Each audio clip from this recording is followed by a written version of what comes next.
What's going on, guys? It's Matt.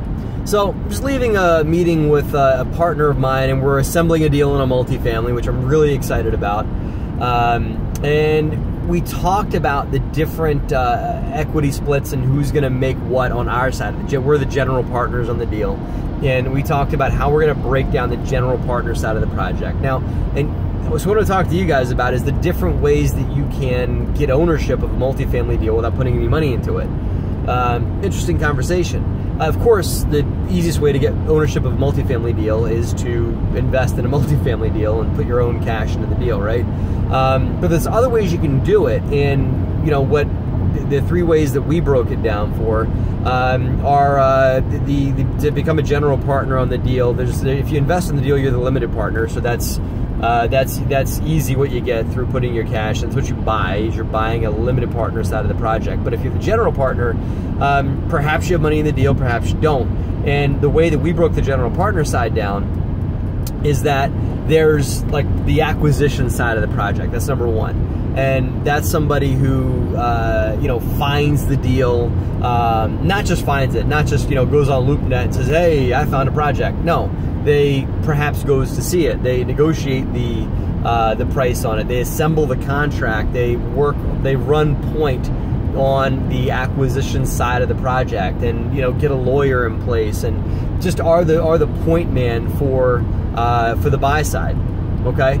And on the other side, on additional side, on the acquisition ownership that's there, is the underwriting of the deal, because for large deals like this, there is a lot that goes into crunching the numbers on these types of projects. So a second chunk of that acquisition percentage, which is somewhere, by the way, around, let's say 20 to 30% of the profit of the general partner side goes to the acquisition.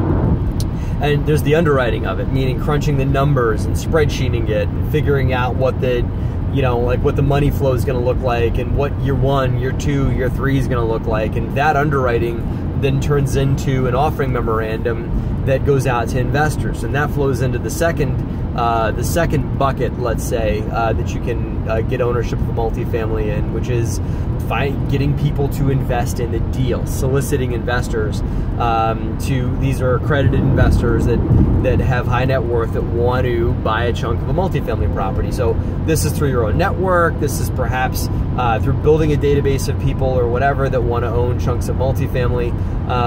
And that bucket consists of taking that underwriting that's created through the acquisition side and packaging that into a solid offering memorandum, and taking the lawyer's work and creating a private placement memorandum, and all this investment packet, and pushing investors to get into the project and funding the whole deal. The one that we're putting together is going to require around $2.6 million in investment, and we are going to break that down in $1 for every dollar you raise gets you $1 of ownership in the deal, and we're going to allocate around 50% of the general partner side for raising money, because that's a big lion's share of it. Because, to be straight, I mean, without the owner, without the investors, this whole deal doesn't happen. There's a lot of relationship that comes into producing that willingness to get into a deal, and there's also a lot of legwork and a lot of running around and a lot of late nights. And perhaps face-to-face meetings that go into assembling those relationships as well, and also in assembling all that paperwork that the investors have to sign as well. That's all in that 50%. And then there's the other chunk of it that people forget about, and that's the day-to-day management of the deal once it's under ownership. The day-to-day running and management of the manager. So once you assemble these deals, it's not like the property manager just runs the whole thing for you and you never have to lift a finger again and you get to move to Tahiti and cash checks, right? It doesn't work like that. You have to be the owner's representation to that manager and act as a manager of the manager, right?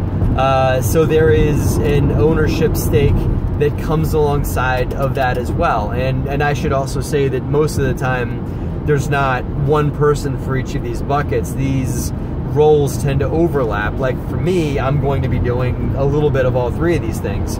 I do a lot of the fundraising. I do a lot of the assemblage of the deal once it comes in, and then some of the management of the property once it's up and running. And that management side is somewhere between 20 to 30% as well, depending on how you break down the acquisition side. Those two split 50%, and the funding of the deal is 50% as well in there too. And again, the management side is just making sure the deal performs to the numbers that got created when the deal was originally underwritten during the acquisition phase. You've got to, run it, look at the deal day by day or week by week, month to month, to make sure that it's performing. Probably going out to go visit the deal and everything like that. And you can then determine how that breaks down to perhaps the fees that come in on the deal and the equity stake and everything. The bottom line is everything's in conversation and negotiation. So you kind of, push and pull a little bit to come up with this, seeing what's fair. But that's how we're breaking down the equity side anyway on the for the general partner side of this apartment building project. The fees, like the acquisition fee and the asset management fee and all that, will probably break down a little bit different depending on who's putting the most time into those things. But that's how we're breaking down the equity anyway. So anyway, I'm just leaving the meeting, just having a thought to myself in the car while I'm on the way away from the meeting from one place to another. So hope you guys enjoyed this. Feel free to ask questions as always, and I appreciate you guys. Have a very profitable week.